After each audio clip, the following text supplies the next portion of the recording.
Bismillahirrahmanirrahim.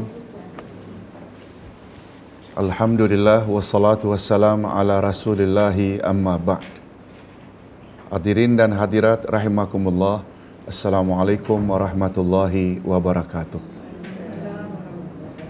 Alhamdulillah, kita bersyukur kehadirat Allah Azza wa Jalla. Berkat taufiknya kita dapat meneruskan lagi majlis ilmu kita dengan pelajaran akidah Ahlus Sunnah wal Jamaah.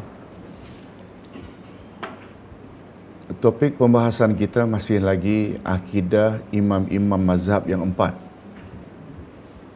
Ustaz ulang sekali lagi, kalau imam-imam mazhab yang 4 dikenal dengan mazhab fiqh, banyak kepada amalan, kita selaku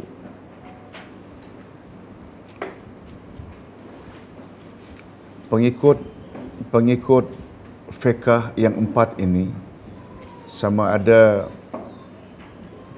Hanafi, Maliki, Syafi'i, Hambali, sudah tentu bukan saja meyakini ijtihad mereka di dalam fiqh, tapi kita juga mesti akui kemurnian akidah mereka. Sebab bila amalan tidak didasar pada akidah yang betul, amal boleh ditolak. Oleh sebab itu, sangat tepat bila kita jangan hanya lihat dari sudut pandangan mereka dari sudut fiqh atau amalan syariat, tapi juga pandangan mereka tentang akidah. Nah, kita telah bahas akidah tentang Imam Abu Hanifah. Juga kita sudah masuk akidah Imam Malik. Nah, tentang Imam Malik ini, kita telah bahas apa pandangan Imam Malik tentang iman. Salam. Nah, pagi ini pula kita ingin lihat pandangan Imam Malik tentang sahabat.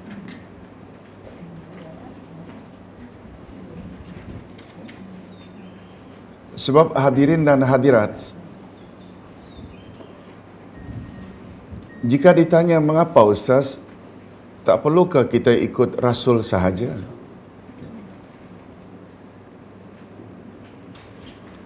Kalau Ustaz boleh jawab spontan, tidak cukup. Mengapa tak cukup Ustaz? Sebab ketika Nabi menyebut keadaan umatnya akan berpuak menjadi 73 puak, 72 daripadanya masuk neraka kecuali 1. Betul tak? Ketika ditanya siapa yang 1 itu, Nabi tidak hanya menyebut ma'ana alaihi, tapi ada tambahan tak? Wa ashabi. Puak yang 1 itu mereka yang ikut aku dan sahabat-sahabatku. Betul tak? Di sinilah di antara sebab mengapa pembahasan sahabat juga menjadi pembahasan. Atau dari angle lain, rosak tak iman kita kepada Rasul? Rosak tak cinta kita kepada Rasul bila kita tidak cinta kepada sahabat-sahabatnya? Rosak. Sebab salah satu bukti cinta kita kepada Rasul, kita juga cinta kepada isteri-isteri Rasul, anak-anak Rasul dan sahabat-sahabat Rasul.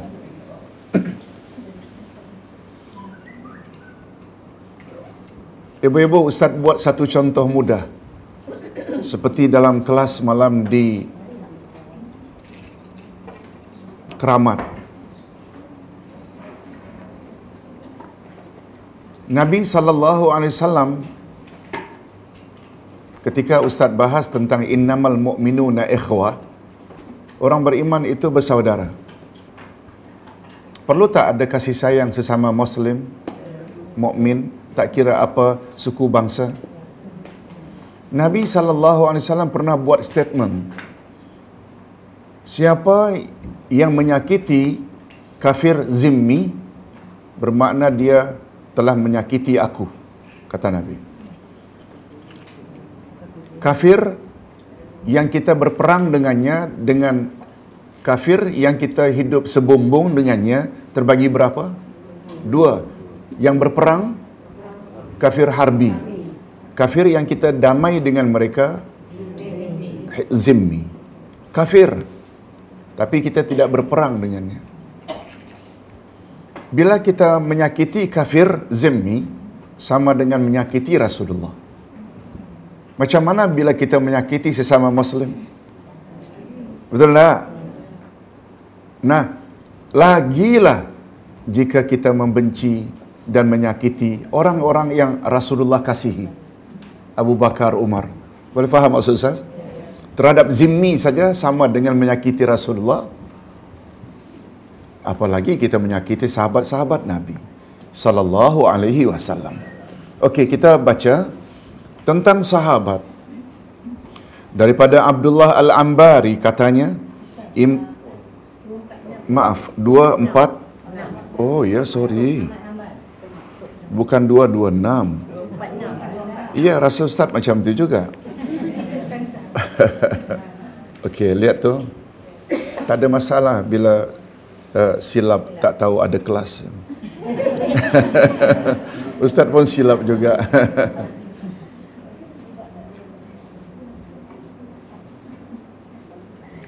Jadi Imam Abu Hanifah, Imam Malik, Imam Syafi'i malah sudah. Sekarang kita bahas tentang Imam Ahmad Ibnu Hanbal. Apalagi keistimewaan imam yang ini ni, beliau mendapat gelaran Al-Muhaddis, pakar hadis. Lagilah sangat dekat dengan Rasulullah sallallahu alaihi wasallam ajarannya.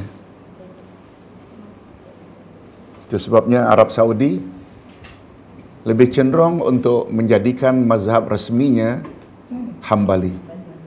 Ingat ya, Hambali, bukan Wahabi. Kalau Wahabi itu orang tak faham. Dalam perlembagaan Arab Saudi, Hambali. Tapi bukanlah semua-muanya. Sebab mereka lebih ambil mana yang lebih kuat. Tapi asasnya Hambali. Itu sebabnya tak salah Malaysia letakkan Syafi'i sebagai mazhabnya untuk keseragaman. Tapi bagus juga kita ikut faham Saudi Arabia. Bukanlah segala-gala dari Syafi'i kita ambil. Mana yang kita lihat dari pandangan imam mazhab lain lebih kuat, ambillah. Dan Ustaz lihat sudah ada ke arah itu. Seperti umpamanya tentang zakat fitrah. Imam Syafi'i kata tidak sah kalau tidak dengan makanan. Boleh dengan duit. Dan pandangan itu sebenarnya dari Hanafi. Betul tak? Alhamdulillah sekarang Malaysia sudah agak terbuka. Hadirin dan hadirat rahimakumullah. 246. Tentang sahabat. Ini pandangan siapa ni? Imam Ahmad Ibnu Hanbal. Termaktub dalam kitab As-Sunnah oleh Imam Ahmad sebagaimana berikut. Adalah sunnah menyebut kebaikan-kebaikan semua sahabat Rasul sallallahu alaihi wasallam. Adalah sunnah. Dan berhenti daripada menyebut keburukan-keburukan mereka dan pertelingkahan yang terjadi di antara mereka. Para sahabat pun setuju tak kalau Ustaz katakan menurut Ahlus Sunnah sahabat tidak ada yang maksum? Berbeza dengan orang-orang Syiah. Di dalam kitab Al-Hukumah Al-Islamiyah oleh Al-Khumaini disebut, Inna min daruriyati mazhabina anna li'a'immatina maqaman lam yablughu malakun muqarrab wala nabiyyun mursal. Adalah menjadi keyakinan kami orang-orang Syiah bahawa imam-imam kami itu sudah sampai ke suatu martabat di mana martabat itu tidak boleh dicapai oleh para malaikat maupun rasul-rasul yang diutus Tuhan. Teruk tak? Maksudnya merujuk kepada Imam 12 keturunan Sayyidina Ali. Semua maksum. Beza tak dengan kita? Kita hatta Abu Bakar, Umar, Osman, Ali, Khulafaur Rasyidin tidak maksum. Itu maksudnya. Oleh sebab itu bila terjadi pertelingkahan Pernah tak terjadi pertelingkahan antara para sahabat? Ada. Sebaiknya kita jangan kita besar-besarkan. Barang siapa yang mencaci salah seorang daripada mereka, maka dia adalah mubtadi'. Mubtadi' maknanya pembuat bid'ah dan rafidhi yang sangat buruk. Masih ingat apa makna rafidhi? Rafidhi diambil dari kata rafad. Rafad maknanya reject. Siapa yang mereka reject? Abu Bakar, Umar, Osman. Itu sebabnya Rafidhi nama lain bagi Syiah. Dari sudut apa? Syiah kan pada umumnya reject yang tiga itu. Dari sudut itu mereka dipanggil juga Rafidhi. Jamaknya, pluralnya Rawafid. Jadi Syiah dari sudut mereka reject tiga khalifah yang pertama Abu Bakar, Umar, Osman, mereka dipanggil apa tadi?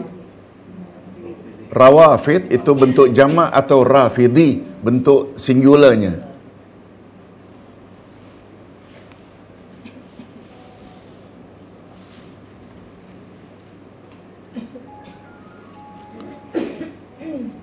Itu sebabnya Ustaz pernah sebut barangkali,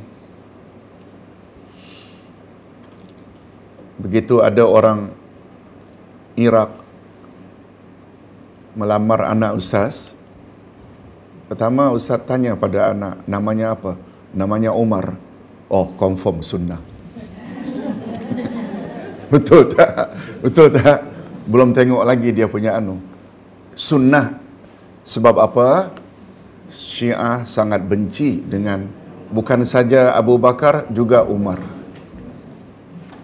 Hadirin dan hadirat rahimakumullah.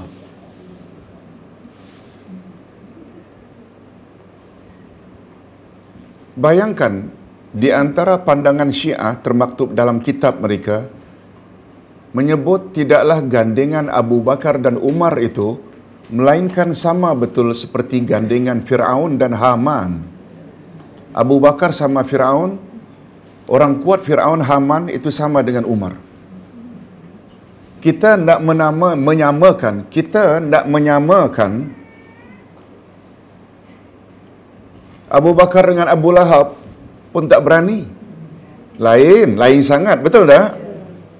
Lain sangat. Padahal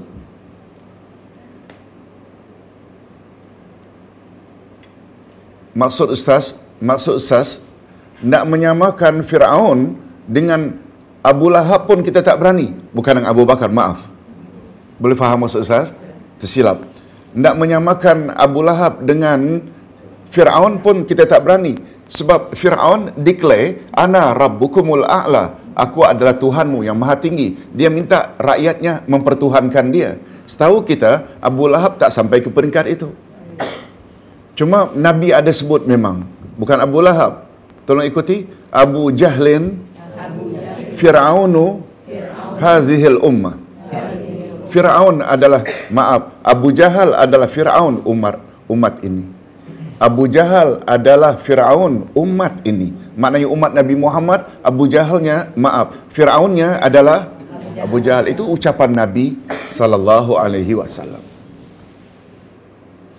Hadirin dan hadirat rahimakumullah. Malahan mencintai mereka adalah sunnah. Jadi, pahala tak kita? Dapat ganjaran tak bila mencintai sahabat-sahabat Nabi? Nah, sebelum Ustaz lupa, apa definisi sahabat?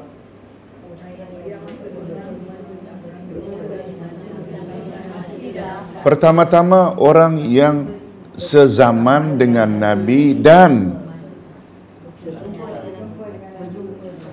jangan lupa jumpa dengan Nabi, masuk Islam dan mati dalam Islam. Sezaman dengan Nabi, jumpa dengan Nabi. Sebab apa? Sezaman mesti. Sebab jumpa boleh jadi Ka'mah pun jumpa dalam mimpi. Datuk Harundin pernah kata beliau jumpa, tapi itu bukan sahabat, tapi jumpa dalam mimpi. Boleh faham? Sezaman, mesti satu sezaman. Kemudian jumpa Nabi. Sebab ada tak yang sezaman tempatnya jauh tak pernah jumpa Nabi? Sezaman jumpa Nabi, masuk Islam dan mati dalam Islam. Sebab yang ketiga, yang keempat kalau tak ada juga tak layak dikatakan sahabat. Apa dia? Sezaman jumpa Nabi, masuk Islam, murtad sebelum mati. Jadi ada 4 unsur mesti ada. Ada, ada. Ada. Ustaz tak ingat namanya. Ada. Ustaz pernah baca. Malah berapa banyak di zaman Nabi yang munafik lah. Itu saja tak layak dia dikatakan. Abdullah bin Ubay. Abdullah bin Ubay kan nama yang confirm memang ketua munafik Madinah. Munafik itu zahirnya Muslim, tapi dia mati dalam kafir. Hadirin dan hadirat rahimakumullah. Malahan mencintai mereka adalah sunat. Siapa mereka tadi? Para sahabat. Mendoa mereka adalah qurbah. Qurbah maknanya ibadat atau mendekatkan diri pada Allah. Mencontohi mereka adalah wasilah. Mencontohi mereka adalah wasilah. Apa makna wasilah? Jalan untuk mencapai keredaan Allah. Apa buktinya? Apa buktinya? Ayat 100 surat At-Taubah. Yes. Untuk menguatkan ini, catat di sampingnya At-Taubah 100.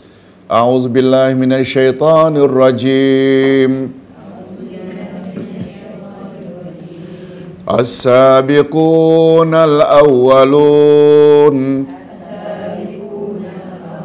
minal muhajirin wal ansar walladzina tabauhum bi ihsan radhiyallahu anhum wa radu an wa a'adda lahum jannat tajri tahtahal anhar khalidina fiha abada zalikal fawzul azim. Coba perhatikan terjemahan ayat. Orang-orang dahulu dari kalangan muhajirin dan ansar dan orang-orang yang mengikuti mereka dengan baik. Berapa golongan? 3. Muhajirin orang Mekah ke Madinah, Ansar orang Madinah yang membantu Nabi. Betul tak muhajirin Ansar tergolong sahabat? Dan orang-orang yang mengikuti mereka dengan baik. Mudah-mudahan kita termasuk. Allah reda pada mereka dan mereka pun reda kepada Allah. Betul tak di situ membuktikan bahawa ikut para sahabat muhajirin Ansar layak dapat reda Allah? Ini maknanya. Mengikut sahabat wasilah mendapat reda Allah.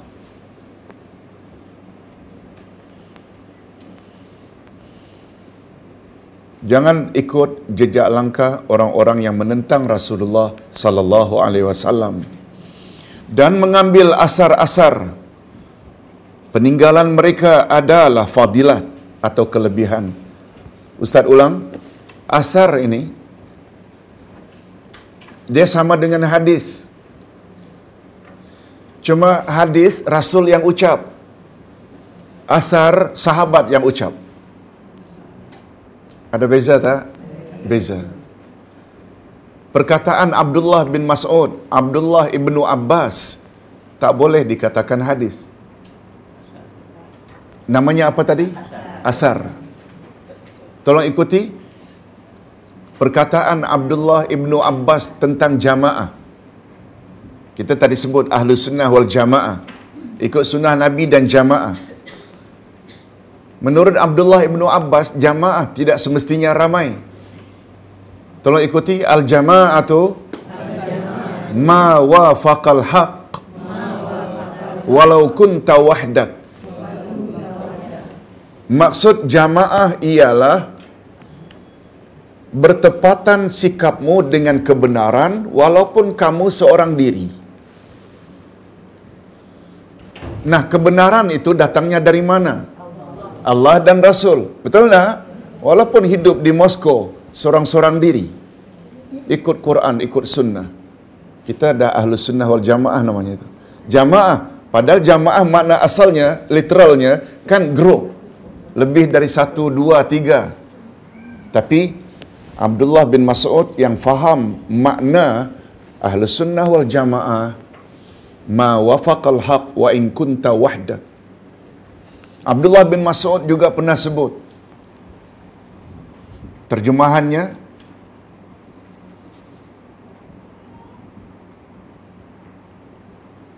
barang siapa yang mengamalkan apa yang dia tahu, niscaya Allah akan beritahu dia apa yang dia belum tahu.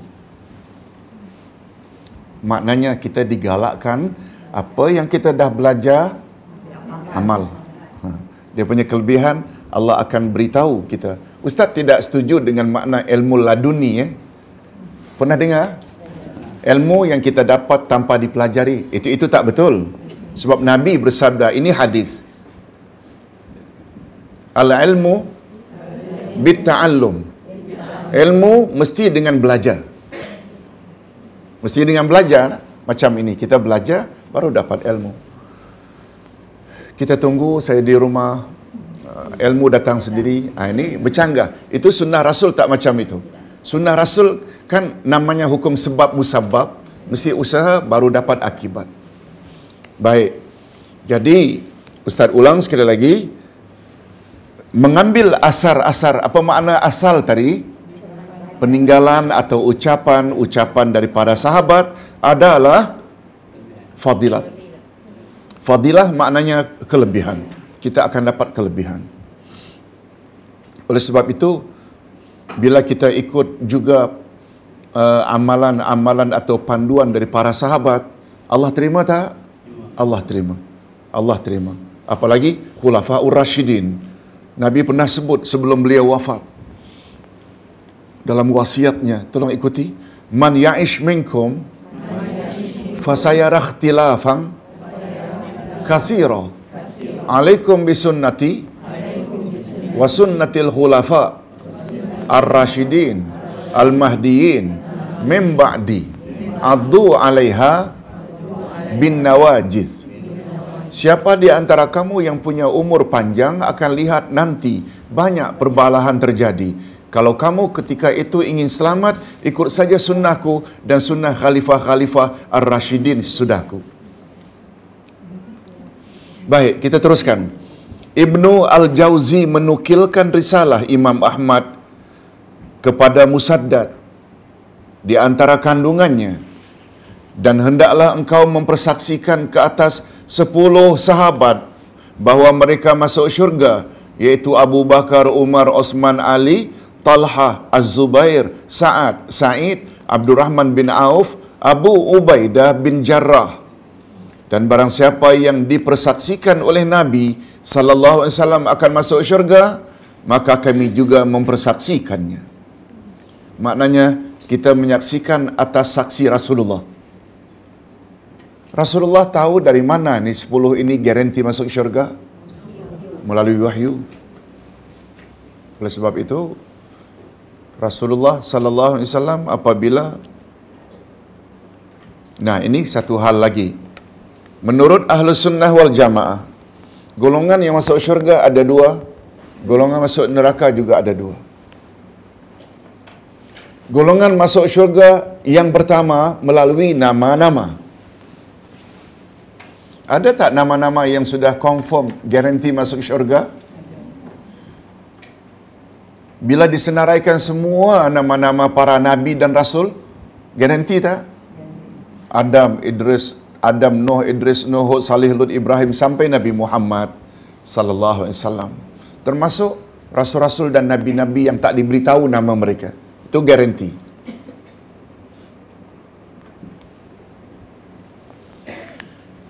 Kemudian nama-nama daripada orang yang disebut oleh Nabi.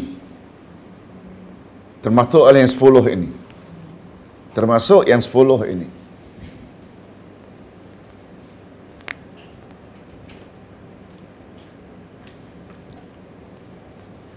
Cara kedua untuk masuk syurga melalui apa? Sifat. Jangan bimbang, Kak Ma, walaupun nama kita tak ada dalam senarai, kita boleh masuk syurga melalui sifat. Mengikuti sifat siapa? Sifat orang yang sudah garanti masuk syurga. Para Rasul, Abu Bakar, Umar, Osman, kan sudah garanti masuk syurga. Ikutilah sifat mereka. Itu maksudnya masuk syurga melalui sifat.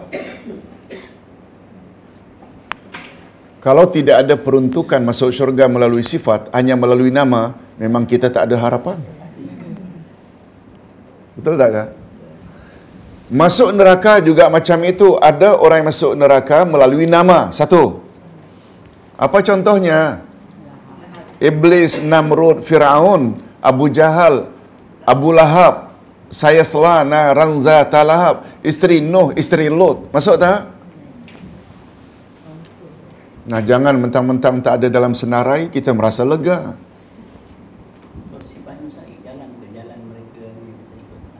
Sifat mereka. Ustaz buat contoh ya. Sifat dan sikap Abu Bakar As-Siddiq ketika baginda baru balik dari Isra' Mi'raj. Lain tak dengan yang lain?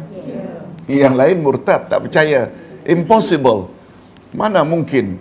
Dari Mekah berjalan habis Isyak, sebelum subuh dah balik ke Mekah. Perjalanan begitu jauh, Mekah, Palestin, malah naik langit pertama, kedua, ketiga. Kemudian dari sisi Allah membawa 50 waktu sampai Musa turun naik pula 9 kali. Tapi Abu Bakar steady saja. Ya Aba Lahab, jangankan itu, lebih dari itu pun aku percaya. Itu ni namanya sifat itu tu. Umar ibn al-Khattab pernah berkata pada Hajarul Aswad, Hajarul Aswad, engkau hanya batu hitam.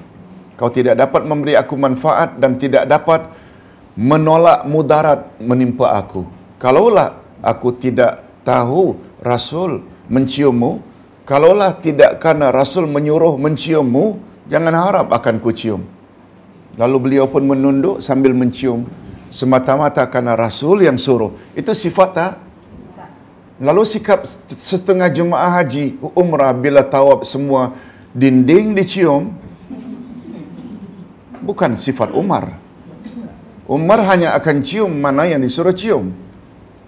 Boleh faham maksud saya? Dia ikut sunnah dalam beribadat, bukan buat bid'ah. Contoh-contoh. Itu sebabnya ketika menafsirkan Siratal Mustaqim, semua kita mohon tak Siratal Mustaqim? Siratal Mustaqim itu perjalanan siapa? Ayat sesudahnya. Perjalanan orang-orang yang telah Allah beri mereka nikmat. Siapa confirm yang telah dapat nikmat itu?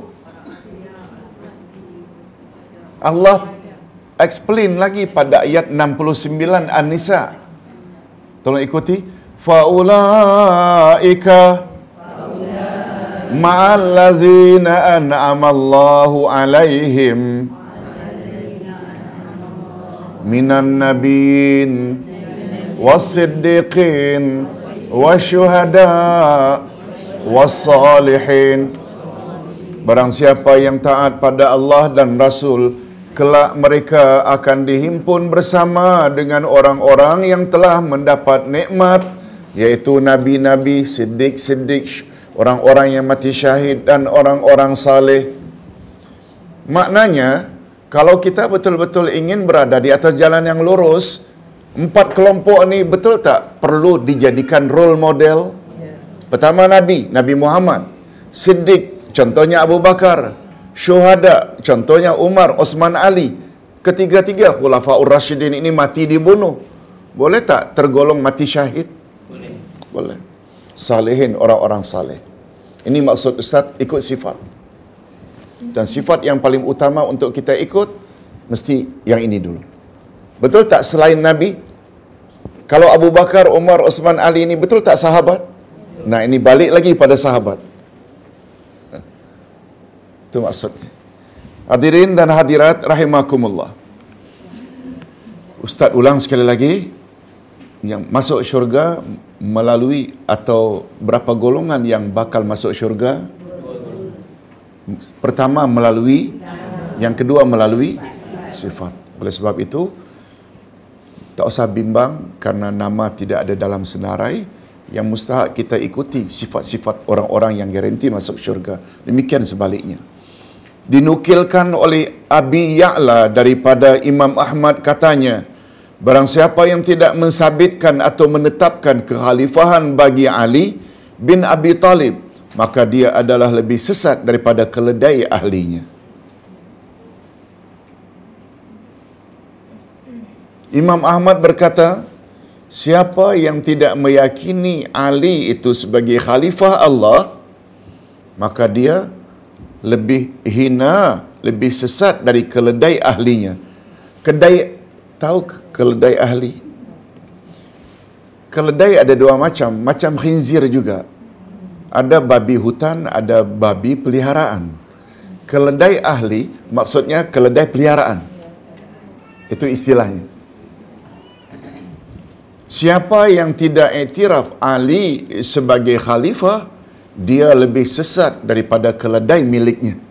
Macam itu lebih kurang. Ini memberi isyarat apa? Lebih-lebih lagi lah kalau tidak iktiraf tiga yang di atas Ali. Ibu-ibu dan bapa-bapa sekalian, menurut Ahlus Sunnah wal Jamaah yang Ustaz baca, Khulafaur Rasyidin yang 4, tahap mereka pun tak sama. Abu Bakar yang teratas. Yang kedua Sayyidina Ali. Dari sudut kemuliaan, dari sudut urutan kekhalifahan semua tahu Abu Bakar, Umar, Osman, Ali. Betul tak itu tertibnya? Tapi dari sudut kemuliaan Ahlus Sunnah berbeza. Abu Bakar, Umar yang tertinggi itu tak ada khilafnya.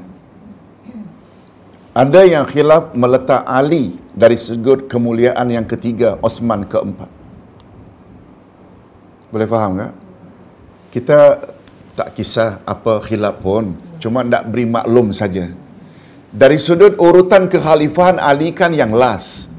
Tapi dari sudut kemuliaan, setengah ahli sunnah wal jamaah meletak Ali tahap kemuliaan ketiga, Osman yang keempat. Sebahagian lagi pula mengatakan kemuliaan sesuai dengan tertib kekhalifahan. Boleh faham tak? Maknanya Osman yang ketiga. Nah, kalaulah Imam Ahmad kata, siapa tidak iktiraf kekhalifahan Sayyidina Ali, dia lebih sesat dari keledainya, bermakna lebih-lebih lagi jika ada orang yang tidak iktiraf akan kekhalifahan Abu Bakar, Umar, Osman. Betul tak? Sebab kedudukan Abu Bakar, Umar lebih tinggi. Ini barangkali maksudnya Syiah lah ni. Apalagi Syiah meletakkan Abu Bakar sama dengan Fir'aun. Jauh. Itu sebabnya Ustaz ingin ingatkan, Ahlus Sunnah, salah anggapanmu. Perbezaan Ahlus Sunnah dengan Syiah itu hanya kecil. Salah sangat. Betul tak? Bukan kecil, besar. Hanya orang tak belajar saja yang kata, masalah kecil saja, janganlah kita berkelahi. Cuma Ustaz setuju untuk tidak kita kafirkan. Jangan kafirkan. Itu bukan kerja kita. Betul tak? Tapi dari sudut akidah, jauh. Barangkali kita dah belajar dah ada 12 akidah Syiah kan? Pada peringkat awal buku ini. Apa tadi Bapak nak tanya? Pak? Kemuliaan di sisi siapa? Di sisi Allah, di sisi kita. Nak, di sisi Allah. Ini pandangan ya. Pandangan. Bagi kita tentu saja semuanya mulia berakal yang 4 itu. Macam mana tak mulia? Garanti masuk syurga. Hadirin dan hadirat, dan dinukilkan dari Ibnu Abi Ya'la daripada Imam Ahmad katanya, barang siapa yang tidak meyakini bahawa Ali bin Abi Talib khalifah keempat, maka janganlah kamu bercakap dengannya, jangan kamu nikahi dia. Nah ini. Itu pandangan Imam Ahmad. Menunjukkan, setuju tak kalau Ustaz katakan beliau adalah imam Ahlus Sunnah yang tulen? Yes. Tentang ilmu kalam, ini satu lagi. Salah satu cabang ilmu orang selalu panggil dengan ilmu kalam. Ilmu kalam selalu merujuk kepada ilmu tauhid, ilmu akidah yang membahas masalah iman dan lebih khusus lagi membahas tentang nama-nama dan sifat-sifat Allah. Imam Asy-Syafi'i sebelum ini kita ada sebut pandangan beliau tentang ilmu kalam. Kata beliau, andai kata seseorang yang punya library, perpustakaan, kitab-kitab yang banyak, lalu dia berwasiat kepada seseorang atau berwasiat supaya diserahkan kepada satu-satu perpustakaan negara ke, negeri ke, masjid ke, faham sampai situ ke? Seseorang akan meninggal berwasiat, bukunya banyak. Lalu dia berwasiat, maknanya berpesan kepada yang hidup, keluarga, isteri ke, anak ke, tolong serahkan kitab-kitab ayah ini, kata ayah yang nazak kepada anaknya, supaya dihadiahkan ke perpustakaan negeri ke, negara ke, masjid. Apa kata Syafi'i? Dari sekian banyak kitab-kitab ilmu itu, jika ada di dalamnya kitab tentang ahlul kalam, tentang ilmu kalam, bila ada di antara kitab sekian banyak itu ada ilmu tentang ilmu kalam, dia hendaklah dikeluarkan, sebab ilmu kalam bukan ilmu. Boleh faham Ustaz? Menunjukkan, sementara kita pula katakan ilmu kalam adalah nama lain bagi ilmu tauhid. Betul tak ilmu tauhid adalah ilmu yang paling utama, paling tinggi martabatnya? Masih ingat tak apa makna ilmu kalam? Apa makna kalam? Cakap. Iaitu bila bercakap tentang nama dan sifat Allah, kita terlalu berfalsafah. Kita takwil ini, jangan kata Allah bersemayam, jangan kata Allah itu di langit, jangan, kita mesti begini-begini. Banyak cakap ini namanya kalam. Padahal kita yang berpahaman Ahlus Sunnah wal Jamaah cenderung kepada Salafi, apa saja Allah kata tentang dirinya, wajib percaya tak? Sebab bagi kita, Allah lebih tahu tentang dirinya. Sumber utama tentang nama dan sifat Allah, akal ke atau Quran dan Sunnah?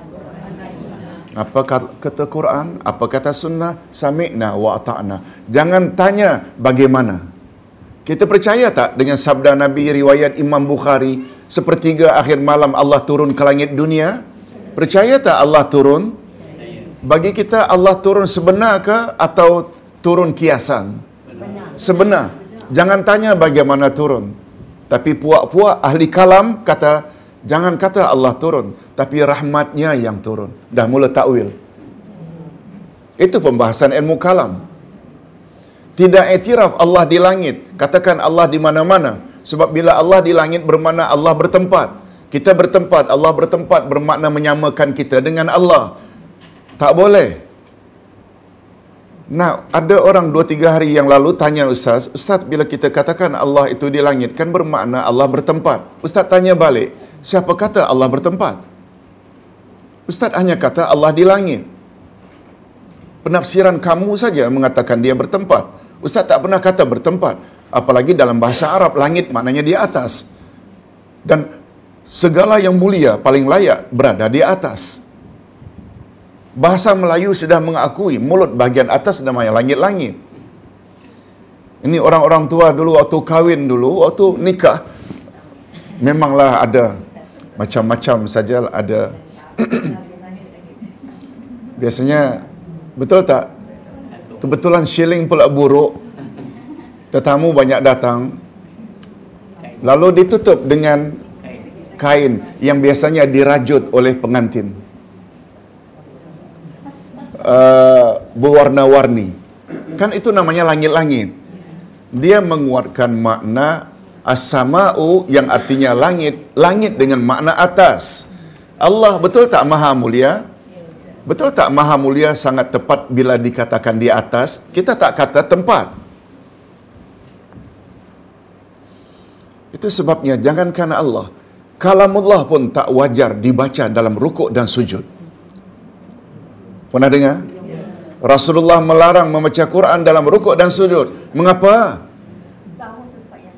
Karena rukuk dan sujud adalah dalam posisi yang rendah. Tak wajar ayat Quran yang maha tinggi itu dibaca di tempat yang rendah. Lihat tu kalamnya saja tak boleh.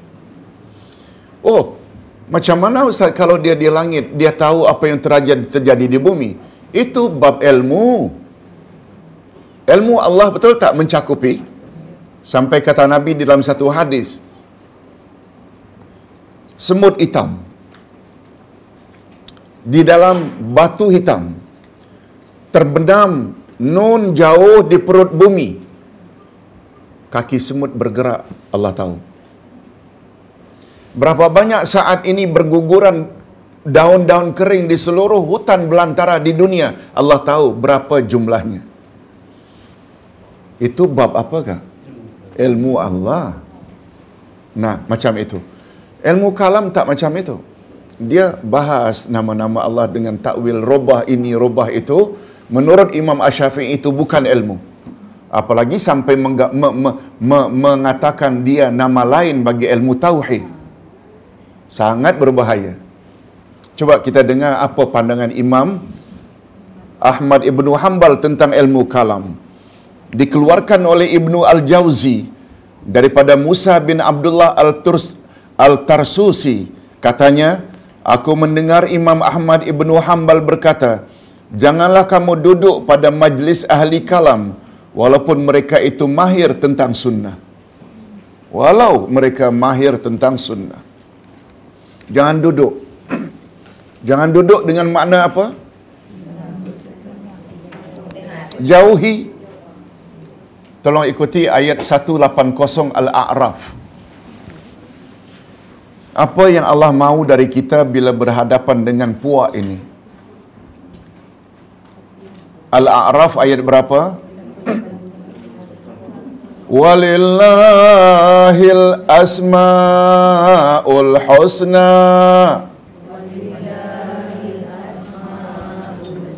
fad'uhu biha wa zarul ladzina yulhiduna fi asma'ih sayujzauna ma kanu ya'malun. Terjemahan ayat.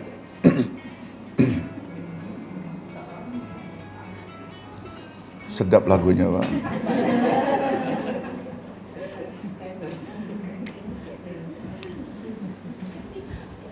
Dan Allah memiliki nama-nama yang terbaik. Fad'uhu biha. Berdoalah kamu kepada Allah dengan menggunakan nama-nama itu. Allah memiliki nama-nama yang, dan berdoalah kamu kepada Allah dengan menggunakan, termasuk tak ya Rahman, ya Rahim, irhamni, ya Jabbar, termasuk tak? Okay. Apa kata Allah selanjutnya? Wa zarul ladzina yulhiduna fi asma'ih. Dan tinggalkanlah olehmu orang-orang yang menyimpang dan menyeleweng dalam menyebut nama-namanya.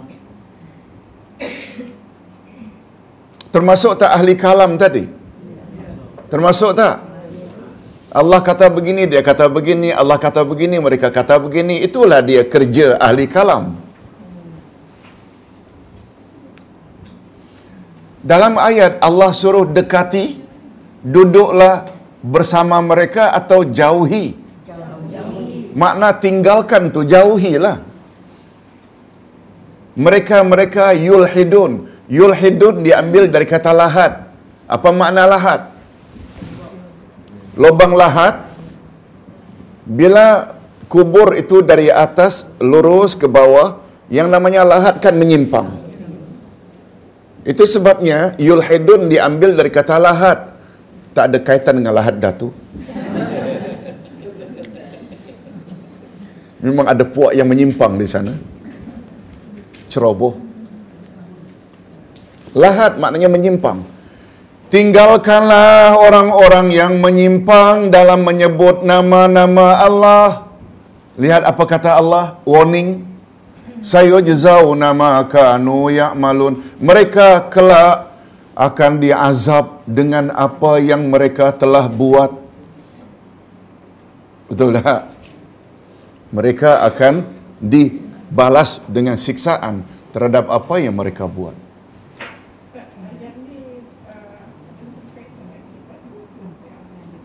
Yes, itulah dia. Sifat 20 ni produk ahli kalam lah. Biar tahu.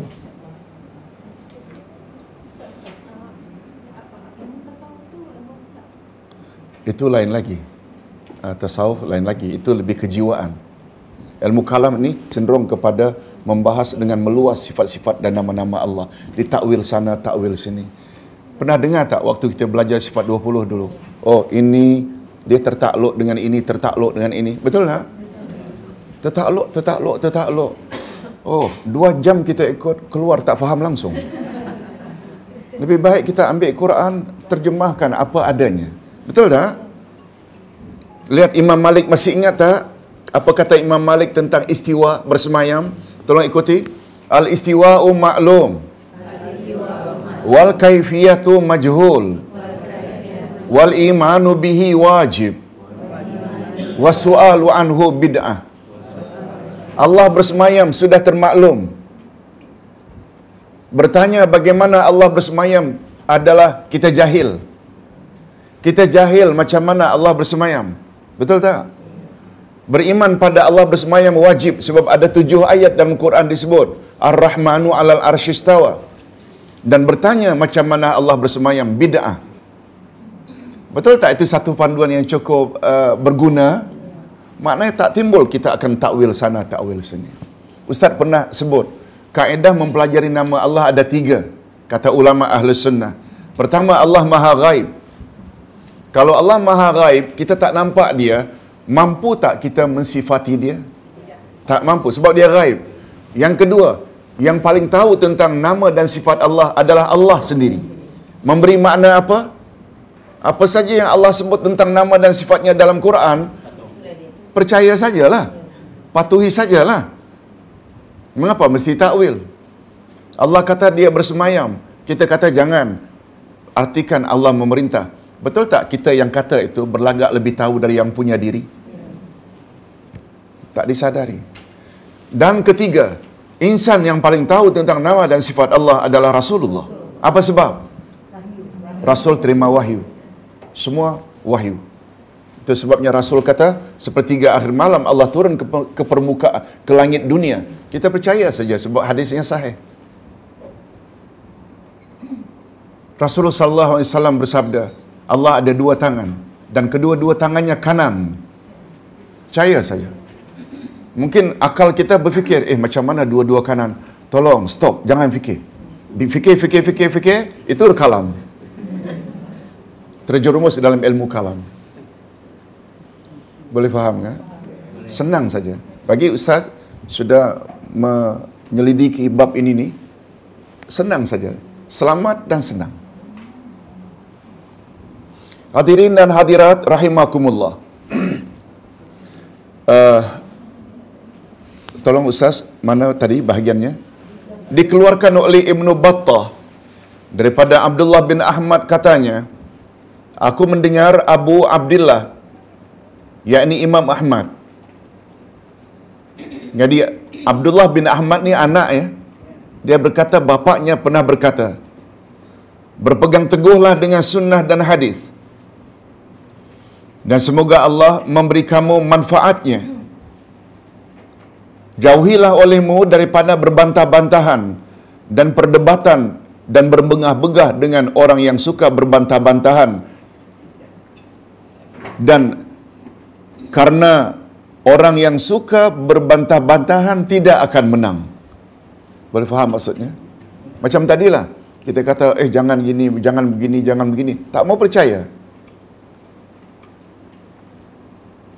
Sebab hadirin dan hadirat, kita bimbang, dalam Quran ada disebut.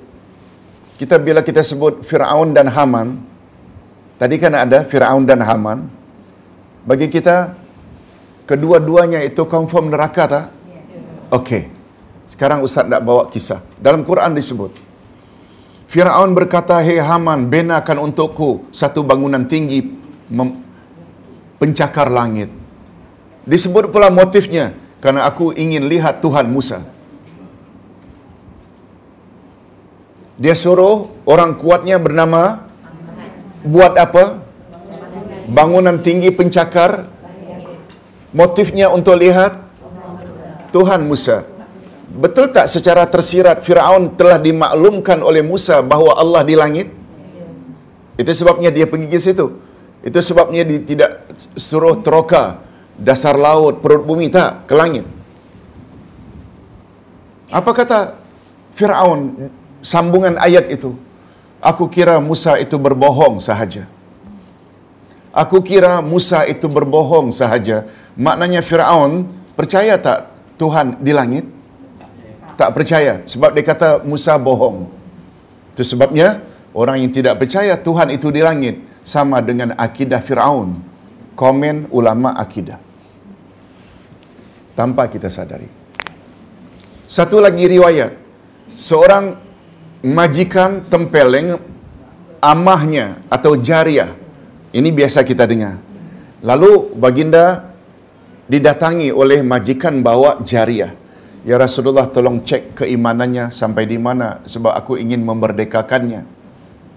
Jolong-jolong kali Rasulullah tanya, "Ya jariah, aina Allah?" Di mana Allah?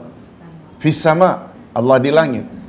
Man ana atau ana man? Siapa aku? Anta Rasulullah sallallahu alaihi wasallam. Lalu sambil memandang majikannya, apa kata Nabi? A'tiqha fa innaha mu'minah. Merdekakanlah jariahmu ini, hambamu ini, sebab dia wanita yang beriman. Maknanya Rasulullah setuju tak dengan jawaban jariah? Kaedah menyebut haram ke atas Nabi berdiam diri ketika berhajat. Ketika seseorang berhajat ingin dapat fatwa, haram Nabi delay menjawab. Dalam hal ini Nabi bukan saja delay, dalam hal ini Nabi bukan saja bantah jariah kata Tuhan di langit, malah Nabi recommend dia wanita yang beriman. Oleh sebab itu, siapa yang tidak percaya Allah di langit, dia bukan orang yang beriman. Betul tak itu kesimpulannya? Hadis sahih riwayat Imam Bukhari. Allahu Akbar. Bila kita belajar Quran, belajar hadis, sami'na wa ata'na, kita akan selamat dan kita akan terlibat, tak akan terlibat dengan ilmu kalam. Ini komen imam-imam mazhab tentang ilmu kalam. Hadirin dan hadirat rahimakumullah. Setiap orang yang pencinta, setiap orang yang mencipta baru masalah kalam, dan setiap orang yang mencipta baru masalah kalam, nescaya tidak akan berakhir urusannya melainkan kepada bid'ah. Boleh faham maksudnya? Bila teruskan, dia akan membawa kepada bid'ah. Apa makna bid'ah? Mereka reka perkara baru yang tak ada pada kurun awal. Sahabat Rasul tidak, sahabat tidak. Itu makna bid'ah. Karena kalam tidak ada karena kalam tidak ada yang mengajak kepada kebaikan. Dan aku tidak menyukai kalam, khawd dan jidal. Khawd ini maknanya masuk terlalu dalam. Itu khawd. Jidal ini berbantah-bantahan. Berpegang teguhlah dengan sunnah dan asar. Masih ingat tadi asar siapa? kata-kata atau peninggalan para sahabat, dan fikih yang boleh mendatangkan manfaat kepadamu. Hindarilah jidal, berbantah-bantahan, dan kalam ahli zigh wal mura, iaitu perkataan orang yang kehilangan pedoman dan suka bermegah-megah. Tinggalkanlah.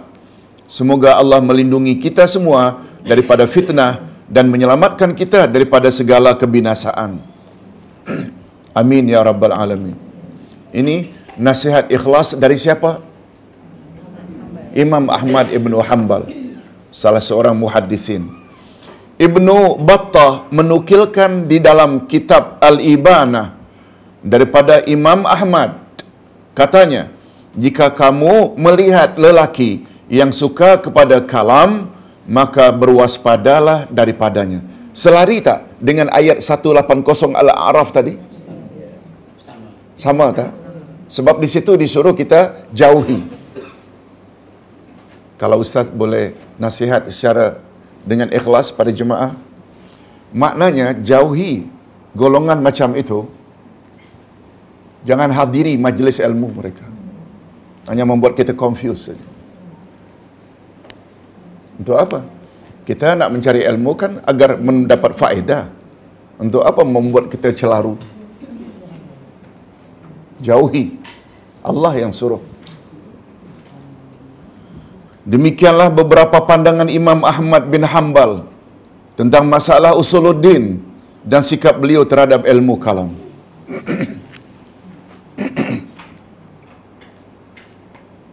Hadirin dan hadirat rahimakumullah.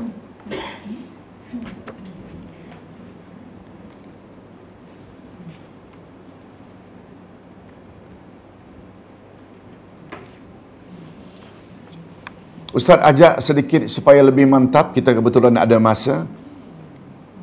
Muka surat 223. Muka surat 223.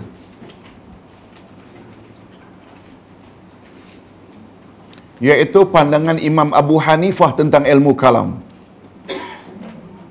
Muka surat 223. Coba tengok. Singkat saja. Abu Hanifah berkata, mudah-mudahan Allah menurunkan laknatnya ke atas Amr bin Ubaid, karena dialah orang pertama yang membuka jalan kepada manusia ramai tentang ilmu kalam yang sama sekali tidak mendatangkan manfaat kepada mereka. Itu Imam Ahmad sebagai orang alim berdoa laknat karena dia pelopor ilmu kalam. Berkata Abu Hanifah kepada Abba Yusuf, janganlah kamu katakan kepada orang ramai tentang usuluddin secara pendekatan ilmu kalam. Usuluddin kan tauhid. Betul tak? Jangan kamu bincang ilmu usuluddin, tauhid, akidah dengan approach ilmu kalam. Pendekatan maksudnya approach dengan ilmu kalam. Karena kelak mereka akan bertaklid kepada kamu dan akhirnya mereka hanya akan menyibukkan diri dengan perkara-perkara itu sahaja. Lihat juga pandangan Imam Malik tentang ilmu kalam. Muka surat 228.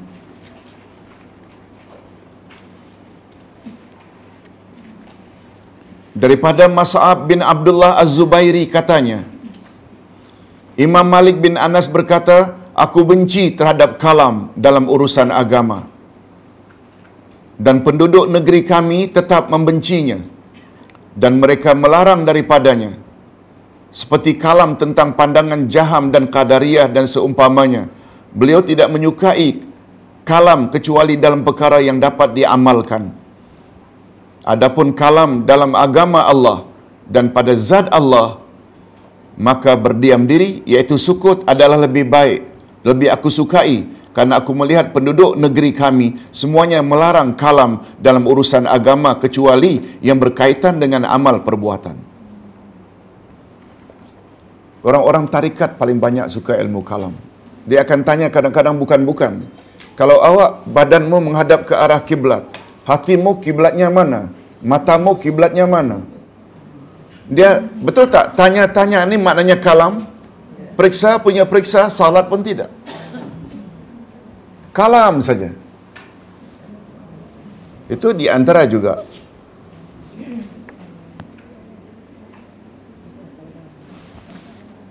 Kita ambil satu lagi Imam Syafi'i punya pandangan tentang ilmu kalam, muka surat 241.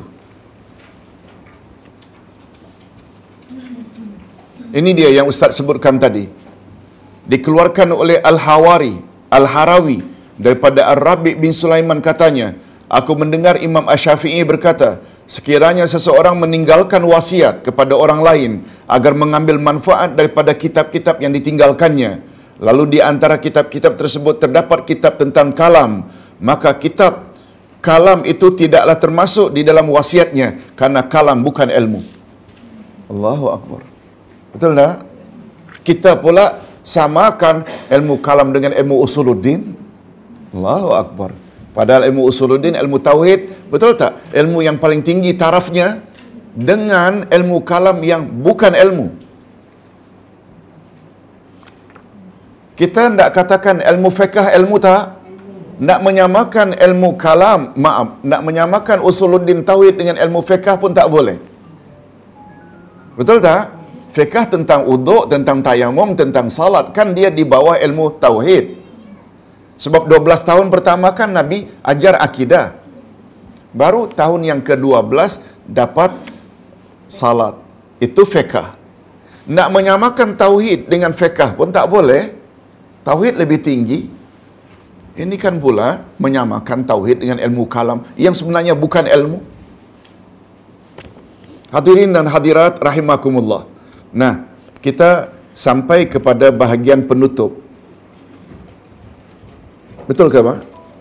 Iya, muka surat 249.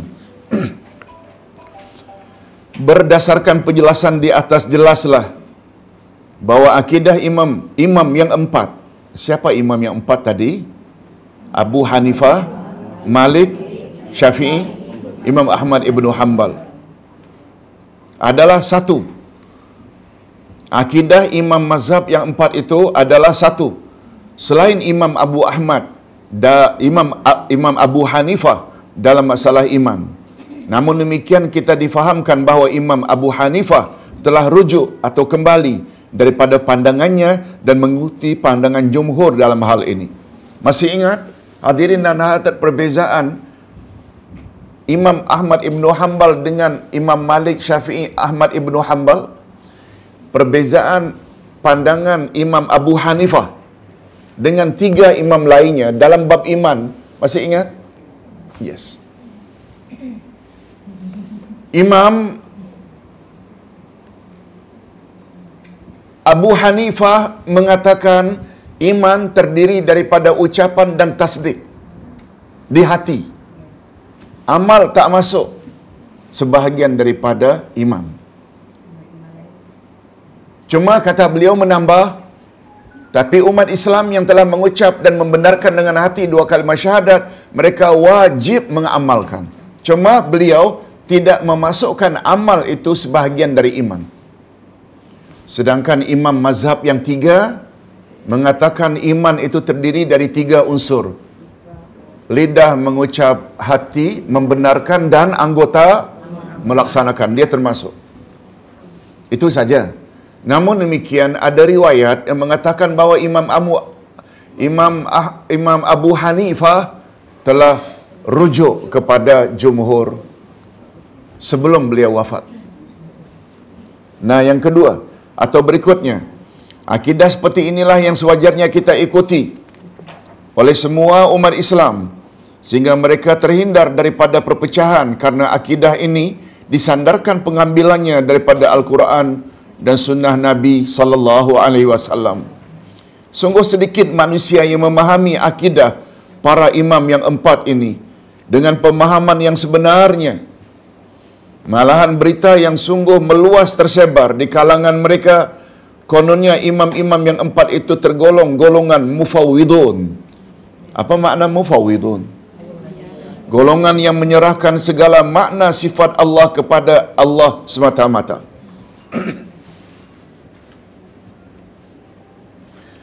Boleh faham maksudnya? Boleh.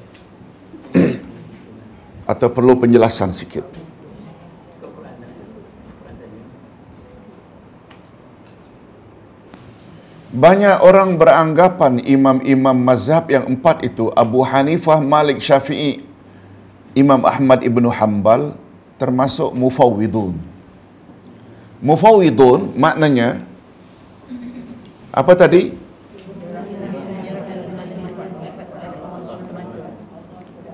Golongan yang menyerahkan segala makna sifat-sifat Allah kepada Allah semata-mata. Itu pandangan yang salah. Imam-imam mazhab yang empat bukan mufawwidun. Ibu-ibu, mufawwidun macam ustaz kata tadi, rafidah, maknanya reject. Mufawwad maknanya menyerah kepada orang lain. Itu sebabnya orang Arab bila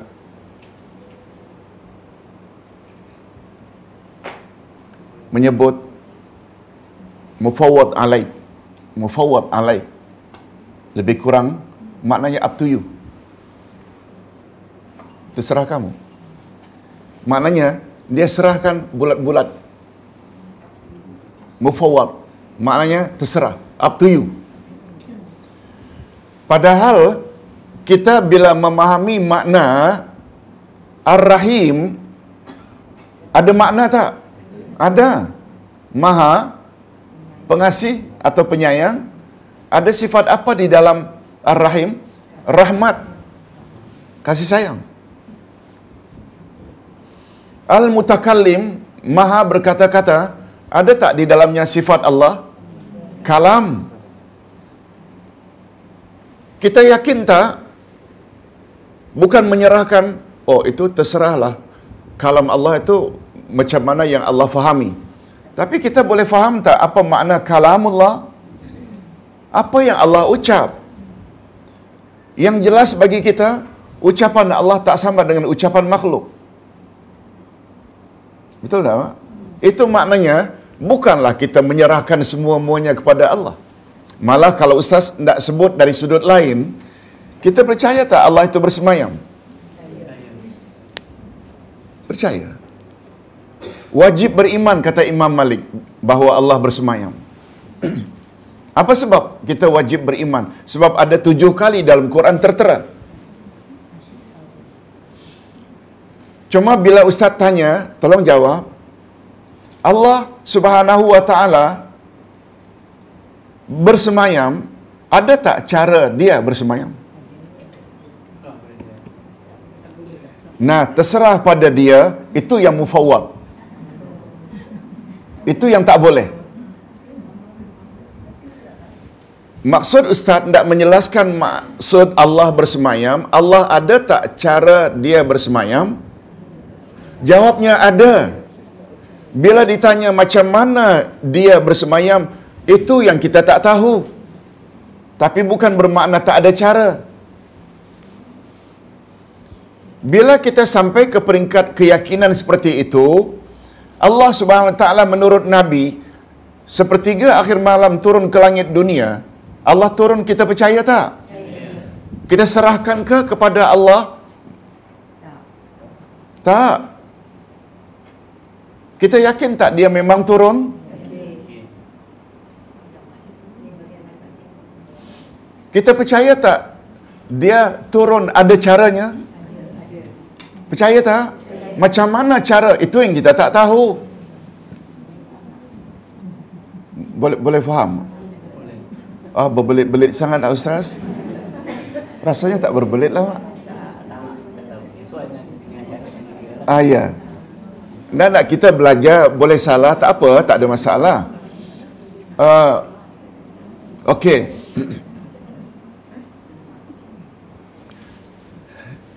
Itu sebab kata ulama akidah ya, untuk menguatkan lagi keyakinan kita. Allah Subhanahu wa Ta'ala bersemayam di atas arasy. Betul tak? Allah Subhanahu wa Ta'ala juga turun ke langit dunia. Sepertiga akhir malam. bila sepertiga akhir malam, Allah Subhanahu Wa Taala turunnya serentak atau tidak? Jam 4 di Malaysia, jam 4 pagi, 3:30 di Malaysia, 3:30 pula petang di Toronto, Kanada, 12 jam. Maknanya, sepertiga akhir malam Allah turun di Malaysia, tidak turun di Toronto, sebab di sana 3:30 petang. Boleh faham maksud Ustaz? Kata ulama akidah, Allah bersemayam di atas arash. Ketika Allah turun ke langit dunia, sepertiga akhir malam, dia tetap berada di atas arash. Jangan cakap camna. Macam mana Ustaz? Ini yang kita tak boleh fikir. Boleh faham tak?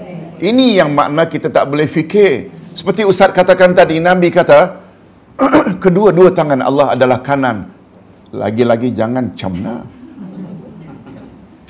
Tidak membezakan tangan Allah beza dengan tangan kita.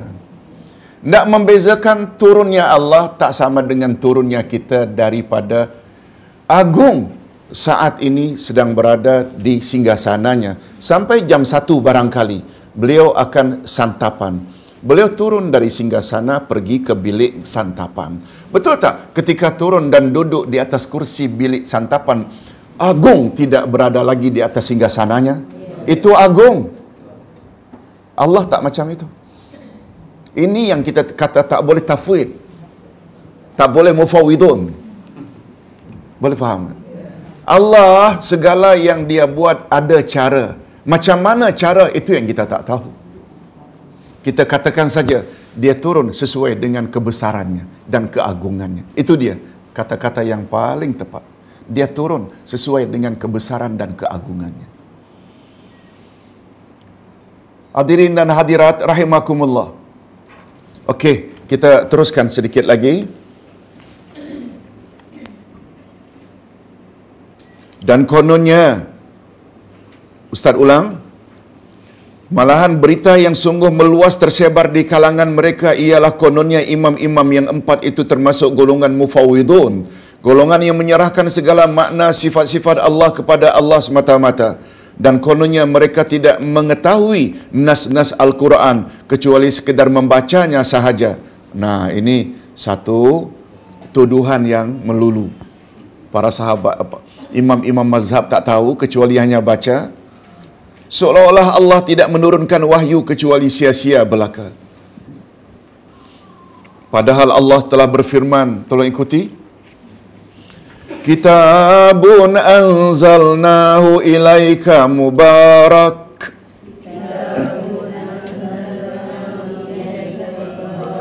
Liyadabbaru ayatih. Waliyatazakkara ulul albab.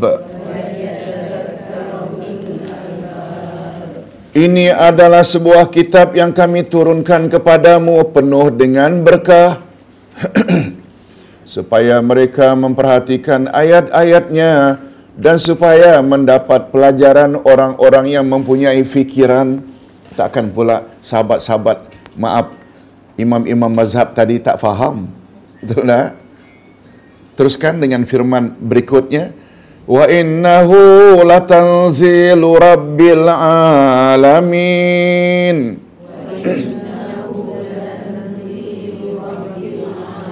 Nazala bihir ruhul amin. Ala qalbika litakuna minal munzirin. Bilisanin Arabiyyin mubin. Dan sesungguhnya Al-Quran itu benar-benar diturunkan oleh Tuhan semesta alam. Dia dibawa turun oleh Roh Al-Amin Jibril ke dalam hatimu Muhammad, agar kamu menjadi salah seorang di antara orang-orang yang memberi peringatan dengan bahasa Arab yang jelas. Ayat berikutnya, Inna anzalnahu Qur'anan Arabiyyah. Inna la'allakum ta'qilun. Sesungguhnya kami menurunkannya berupa Al-Quran dengan berbahasa Arab agar kamu memahaminya. Jadi Allah Subhanahu Wa Taala telah menurunkan kitab Al-Quran supaya kita memperhatikan ayat-ayatnya dan mengambil pengajaran yang ada di dalamnya. Masih ingat ibu-ibu dan bapa sekalian, kewajiban kita terhadap Al-Quran ada berapa? Kewajiban kita terhadap Al-Quran ada berapa? 5. Iman, baca, faham, amal, dan sebar-sebarkan. Ada 5 kewajiban kita. Ini pula dikatakan imam tadi itu hanya baca saja tak faham. Allah. Macam mana mereka nak ambil kesimpulan hukum? Dan Allah Subhanahu Wa Taala mengkhabarkan kepada kita bahawa Dia menurunkannya dalam bahasa Arab yang jelas dan terang supaya manusia dapat memahami dan memikirkan maknanya. Dan kalaulah tujuan Al-Quran menurunkan Al-Quran, dan kalaulah tujuan Allah menurunkan Al-Quran supaya umat manusia memperhatikan ayat-ayatnya dengan bahasa Arab yang nyata dan jelas, maka sudah semestinya Al-Quran itu mengandungi ilmu yang mudah difahami oleh semua umat manusia. Lebih-lebih lagi tentunya bagi bangsa Arab yang dengan bahasa mereka Al-Quran diturunkan. Sebab jika tidak demikian, maka matlamat penurunannya hanya akan sia-sia belaka. Dan pandangan seperti ini adalah jenayah yang paling besar ke atas akidah para sahabat dan tabi'in serta imam-imam yang mengikuti jejak langkah mereka sesudah itu. Ini adalah tuduhan yang tidak mempunyai asas sama sekali. Sebab merekalah orang yang paling faham tentang nas-nas wahyu karena hampirnya mereka dengan zaman kenabian. Bahkan merekalah manusia yang paling berhak mendapat kemuliaan tersebut. Mereka beribadat kepada Allah Subhanahu Wa Taala dengan ibadat-ibadat yang mereka pahami langsung daripada petunjuk Al-Quran dan Sunnah. Dan jika mereka memahami jalan yang boleh menyampaikan mereka kepada Tuhan yang mereka sembah, maka bagaimana mungkin mereka tidak mengenali sifat-sifat kesempurnaan Tuhan yang mereka sembah? Dan bagaimana mungkin mereka tidak memahami nas-nas yang diajar sendiri oleh Rasulullah sallallahu alaihi wasallam? Itu sebabnya kata ulama tafsir, bila kekuatan tafsir itu ditinjau dari tertibnya, maka tafsir Quran yang paling tinggi adalah bila Quran ditafsirkan oleh Quran itu sendiri. Contoh tadi, tunjuki kami jalan yang lurus. Siapa jalan yang lurus? Orang-orang yang telah Allah beri mereka nikmat. Siapa orang yang telah confirm dapat nikmat? Mereka adalah nabi-nabi, siddiq-siddiq, syuhada dan salihin. Oleh sebab itu, wajar tak kalau kita ikhlas ingin berada di atas jalan yang lurus, 4 kelompok itu mesti dijadikan panduan? Nah, ini yang jadi kita pembahasan tadi. Hadirin dan hadirat rahimakumullah. Jadi ringkasnya, sesungguhnya akidah, maaf, Ustaz tadi tak sebut, selesai lagi. Tafsir Quran yang paling tinggi bila Quran ditafsirkan oleh. Yang kedua, yang paling kuat tafsir Quran bila Quran itu ditafsirkan oleh hadis-hadis Nabi. Yang ketiga, Quran bila ditafsirkan oleh aqwalus sahabah. Tolong ulang. Apa maknanya? Pandangan-pandangan para sahabat. Mengapa pandangan para sahabat kita dahulukan berbanding manusia lainnya dari kalangan umat Muhammad? Karena mereka berguru pada Nabi Muhammad. Betul tak mendapat penjelasan yang lebih tepat? Itu maksudnya. Yang dipanggil dengan asar tadi. InsyaAllah bila kita ikut panduan-panduan itu, selamat kita insyaAllah. Dunia dan akhirat. Jadi ringkasnya, sesungguhnya akidah imam-imam 4 inilah akidah yang sahih, lagi benar, yang bersumberkan dari sumber yang murni, yaitu Al-Quran dan Sunnah. Tidak terdapat di dalamnya pencemaran dan noda walaupun sedikit. Sama ada takwil. Apa makna takwil tadi? Merubah kepada makna lain. Ta'til, iaitu menafikan. Allah tak ada sifat itu, tak ada. Itu ta'til. Atau tashbih, menyerupakan. Atau tamsil, juga menyerupakan. Adapun mu'attil dan musyabbih, iaitu orang menolak dan menyerupakan Allah dengan makhluk, mereka tidak memahami sifat-sifat Allah kecuali apa yang layak untuk makhluk. Nah, mereka tidak memahami sifat-sifat Allah kecuali yang layak bagi makhluk. Maksudnya, kalau makhluk ini baru sempurna boleh melihat, Allah juga mesti melihat. Atau melihat Allah sama dengan melihat makhluk. Allah mendengar, makhluk mendengar. Allah berkata-kata, makhluk berkata-kata. Mereka tidak memahami sifat-sifat Allah kecuali dengan memahami, kecuali dengan menghubung kaitkan dengan sifat manusia. Manusia sempurna ada sifat-sifat itu. Oleh sebab itu Allah punya sifat juga macam itu. Itu namanya musyabbih, menyerupakan. Hadirin dan hadirat, satu contoh mudah ya, untuk kita jangan confuse. Dalam Quran Allah ada tak menyebut dia ada wajah, dia ada tangan, dia ada mata? Karena Allah sebut dia ada wajah, ada tangan, ada mata, kita wajib tak imani Allah memang ada wajah, tangan dan mata? Wajib tak? Itu yang dimaksud kaedah tadi. Dengan kata lain, apa yang Allah sabitkan untuk dirinya, kita sabitkan. Faham makna sabit? Tetapkan, yakini. Apa yang Allah nafikan dari dirinya, kita pun mesti nafikan. Qul huwallahu ahad, Allah sabitkan bahawa dia itu esa. Allahu samad, Allah sabitkan bahawa dia sumber segala nikmat. Lam yalid walam yulad, betul tak Allah nafikan dari dirinya beranak dan diperanakkan? Walam yakul lahu kufuwan ahad, Allah nafikan dari dirinya tak serupa dengan apapun juga. Maksudnya, apa yang Allah sabitkan untuk dirinya sabitkan, apa yang Allah nafikan dari dirinya kita nafikan. Betul tak itu namanya adil? Apa makna adil? Meletakkan sesuatu pada tempatnya. Bila Allah kata begitu, kita kata begini, betul tak itu zalim? Boleh faham tak? Maknanya kita telah meletakkan sesuatu tidak pada tempatnya. Okey. Dalam memahami kita sifat subutiyah khabariyah. Ini satu istilah. Subutiyah iaitu sabit bagi Allah sifat itu. Khabariyah berdasarkan perkhabaran. Allah ada wajah, ada tangan dan ada mata. Itu berdasarkan perkhabaran.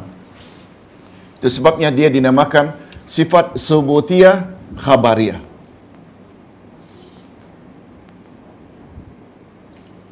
Kita mensabitkan Allah punya wajah, tangan dan mata sesuai dengan kebesaran dan keagungan Allah. Itu tambahannya, mesti ada.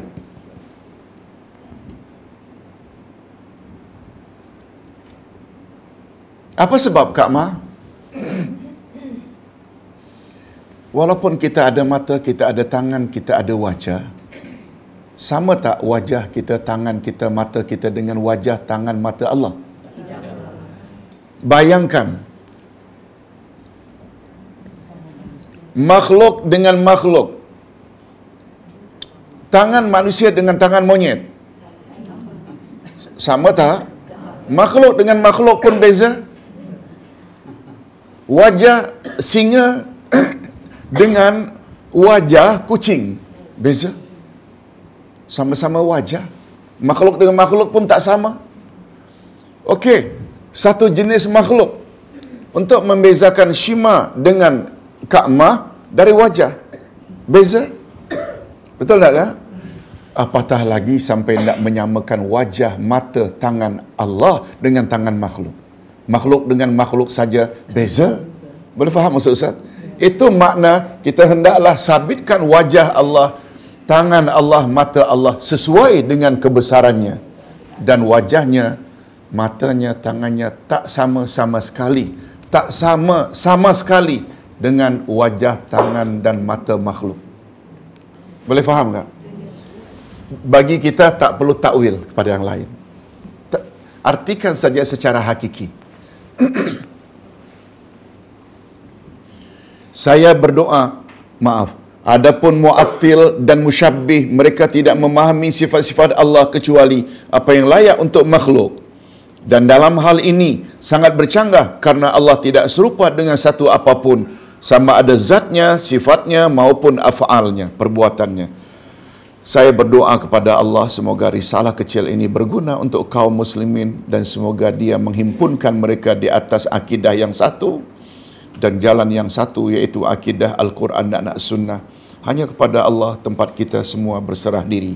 Bab 10 ini Ustaz kena jujur, bab 10 ini iaitu akidah imam mazhab yang 4.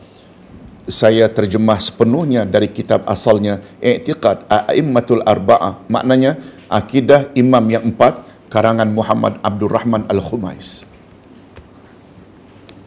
Ini bukan tulisan Ustaz. Ustaz hanya terjemah saja. Karena mengingat dia sangat berguna. Betul tak? Kita di mana-mana bila tanya, saya mazhab Syafi'i, biasanya cenderung kepada fiqh saja. Kita tak tahu apa akidah Imam Syafi'i. Untuk pengetahuan, ketika ini Ustaz bentang dulu di Kelantan, satu forum, satu seminar, Ustaz diminta untuk bentang ini. Ustaz mendapat hujuman dan bantahan paling kuat dengan guru-guru pondok. Tak betul ni, tak betul ni. Ustaz bilang rujuklah kepada pengarang asalnya. Saya terjemah saja. Ya Syima.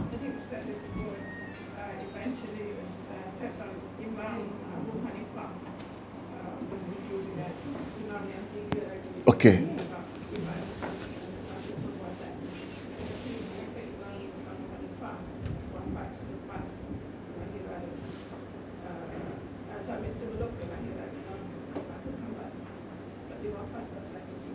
Oh tidak. Maksud Ustaz, beliau pada penghujung hayatnya rujuk kepada pandangan imam-imam yang 3. Imam Abu Hanifah meyakini iman itu gabungan ucapan dengan hati. Beliau tidak memasukkan unsur ketiga, amal. Tapi beliau menyebut secara berasingan, kita wajib melaksanakan syariat. Ini yang dipanggil, kita ada bahas, namanya perbezaan suri. Maknanya perbezaan dalam bentuk gambaran sahaja. Tapi hakikatnya sama. Apa sebab sama? Sebab beliau juga mewajibkan amal. Dan perlu kita ingat, oh, terima kasih Pak. Maknanya kena tambah 1 jam lagi. Hadirin dan hadirat, apalagi kita kena ingat manhaj akidah Ahlussunnah wal Jamaah sependapat bahawa tidak mengamalkan perintah Allah atau dengan kata lain melakukan dosa besar, keempat-empatnya setuju. Orang itu belum kafir lagi. Dia mengucap dua kalimah syahadat. Dia yakin Allah Tuhannya, Rasul Muhammad Rasulnya, Quran kitabnya, Islam agamanya. Disuruh salat tak salat, disuruh puasa tak puasa, dilarang berjudi minum arak, dia minum arak berjudi. Keempat-empat imam mazhab setuju mereka tak kafir lagi. Kan menunjukkan bahawa amal itu bukan bahagian daripada iman. Itu sebabnya orang tersebut tidak boleh dikatakan kafir. Bila katakan kafir itu khawarij. Bila katakan mukmin mukminat yang banyak buat dosa, itu imannya sempurna, itu murji'ah. Dan Ahlussunnah wal Jamaah menamakan mereka mukmin mukminat yang melakukan dosa besar sebagai apa? Yes, mukmin fasik. Jangan lupa, mukmin fasik menunjukkan dia belum kafir. Tambahan fasik maknanya imannya sedikit sebanyak dah mula rosak. Mereka dipanggil apa tadi? Kan ini nasib Islam KTP. Selalu KTP, tahu KTP? Kartu tanda penduduk. Islam IC. Islamnya pada IC saja. Salat tidak, puasa tidak, tutup aurat tidak. Mukminah fasiqah. Bila wanita keluar rumah tak bertutup aurat, dia tak boleh kata kafir. Mukminah beriman, fasiqah, tapi dia fasik sebab dia tidak buat perintah Tuhan. Begitu Syema? Ya.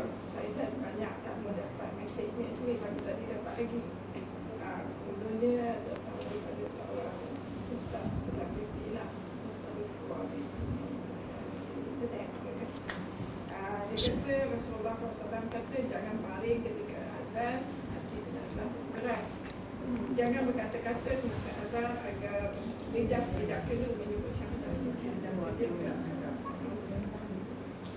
Oh, Ustaz pernah baca satu penjelasan. Yang bahagian pertama tadi first time Ustaz dengar. Ketika azan jangan baring, nanti ketika diangkat jenazahnya berat. Yang kedua, apabila azan jangan berbual-bual, jangan bercakap-cakap, nanti keluh lidah ketika. Itu bukan hadis. Itu bukan hadis. Tak payahlah kita nak menakut-nakutkan orang dengan bawa hadis yang bukan-bukan. Betul tak? Katakan sajalah, sebagai contoh ya, Ustaz lebih suka kepada yang positif. Apa dia? Siapa yang dengar azan lalu dia jawab satu demi satu suara muazzin, lalu diakhiri dengan salawat dan doa, wajib baginya mendapat syafaat di akhirat nanti dari Rasulullah sallallahu alaihi wasallam. Bagus kan positif gitu saja? Janganlah nak menakut-nakutkan orang dengan nanti berat jenazahnya.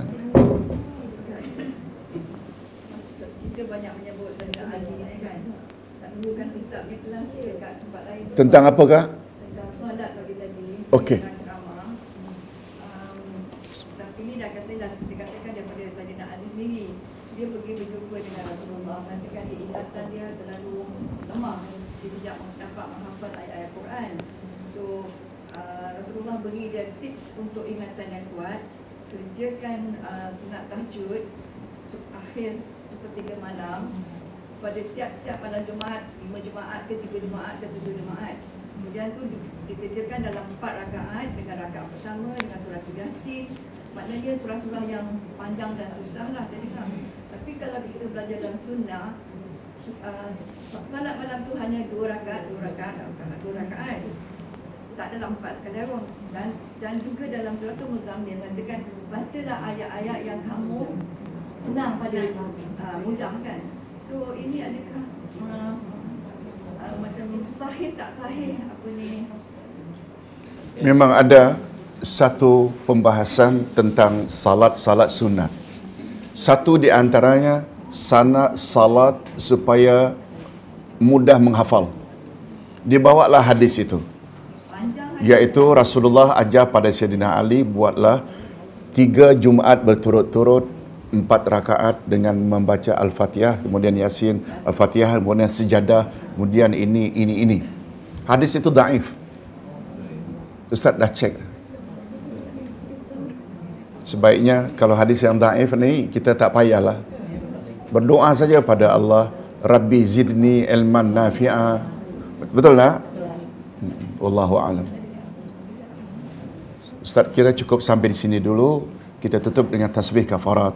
Subhanakallahumma wa bihamdik asyhadu an la ilaha illa anta astaghfiruka wa atubu ilaik. Assalamualaikum warahmatullahi wabarakatuh.